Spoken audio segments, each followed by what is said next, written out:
Early on in my sales career, I was at this point in my life where I didn't know how to connect with people. Had to make contact with a stranger, had no idea how to get to know them. Got a new client, really had a hard time connecting with them. I'd heard this formula back in the day that really allowed me and gave me a lot of freedom to be able to get to know people. Today, I'm going to share that with you. The acronym is called FORM, form. First thing, family, right? The F stands for family. What does that mean? When you're getting in these conversations, you don't know what to say a lot of times. So with learning the obvious things like their name, right? How old they are, certain things like that, as you're getting to know these people, you can start to develop a deeper relationship and a connection by asking about their family. Hey, Joe, I noticed a ring on your finger. Are you married? How long have you been married? Right? You start getting in those conversations and all of a sudden they start talking about things that they're excited about that are important to them. And I don't know about you guys, but I get super excited when I talk about my kids, right? I whip out my camera, I show them pictures of my kids, I show them pictures of my wife and just how incredible like my family is, right? I don't brag about them, but it's just exciting. And I think most people get excited about that. And that's a good start to developing a deeper relationship and a connection with people. A couple examples. Number one, you might be in an office. You might be in an office setting where you're sitting at some people's desk and you see all these pictures and I don't know if you can see this in the background, but that's one of my daughter's pictures that she drew me. You can say, hey, I noticed that picture of your kid. Is that your kid or your grandkid? Right, depending on the age, you want to be very careful. Is that your kid's drawing there? Oh yeah, my daughter made this and she just loves making these things. And oh my God, she's such a good artist. And then you start getting on a roll with just connecting with people, but have a genuine interest. That's one of the most important things. You want to have a genuine interest in people. The other setting is as you're getting to know people, you might have a young, ambitious individual. Why is he working so hard? Well, there's typically something behind that, right?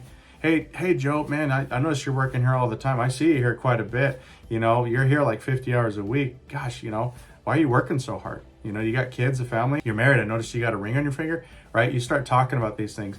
Then you start developing a deeper relationship. Occupation. Now it might be super obvious, right? Especially if they're a customer or somebody you're reaching out to, right? A contact, all of a sudden you're in their realm, you're in their world, so you know what they're doing for work.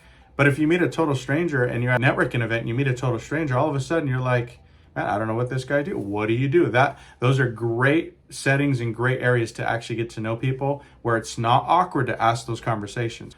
Occupation. So you're getting to know people and what they do, right? This tells you a lot about what they do because they can start getting into conversations about they went to school for this or, man, I was going to school for this or I was playing baseball for a semi-pro team and all of a sudden I landed here selling cell phones, right? Certain things like that, which there's nothing wrong with selling cell phones. I know a lot of people that make money selling cell phones, but a lot of times these people started off in one arena and all of a sudden they ended up in a totally different arena, right? But learning about people and their occupation and take a genuine interest is a huge way to make connections with people. As you're starting to talk about the nitty-gritty and all the important stuff like family and occupation, you start to get into understanding like people's psychology and who they are as people. Now, what do you do for fun, Joe? Gosh, Joe, it sounds like you worked your way up here and you've been here for 10 years and now you're a manager. But man, I got to ask, what do you do for fun? Right? Certain things like that, it piques people's curiosity and they get super excited about talking about what they do recreationally.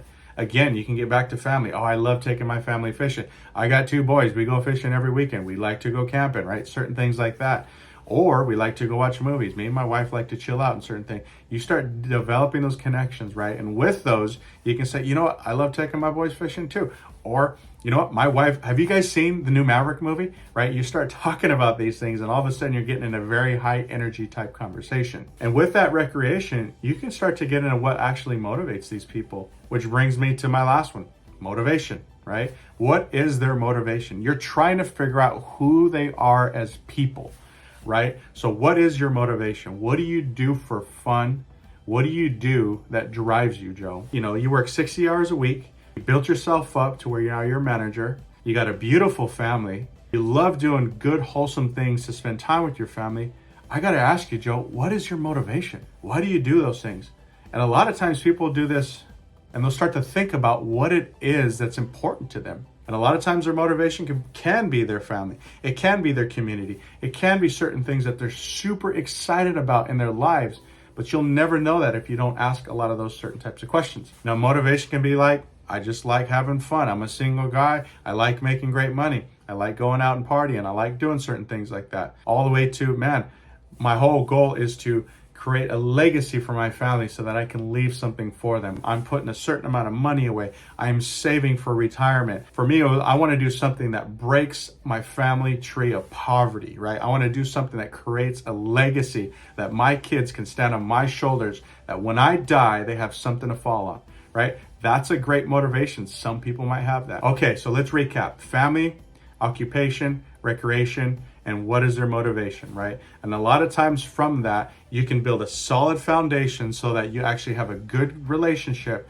and you develop a good, strong friendship with that person. I can't tell you how many times I have gotten contact information from people over the years. Have been able to connect on certain projects, certain things that add value to people, that added value to each other. Another benefit of developing these contacts is if you're looking to network or build a business or certain things like that, you want to have these guys in your back pocket. You want to know that if I can call Joe, who works at this telephone company or works at this grocery store, that I have a friend who actually has managerial experience in the meat market. I can actually connect them, and all of a sudden we made a major connection. I know that you guys have heard this saying before. It's not what you know, it's who you know. You want to develop those contacts and those relationships, because I'm telling you, it's true. It's not what you know, it's who you know. I didn't have a college education. I'm not saying you need one, right? Or you don't need one. I've made six figures.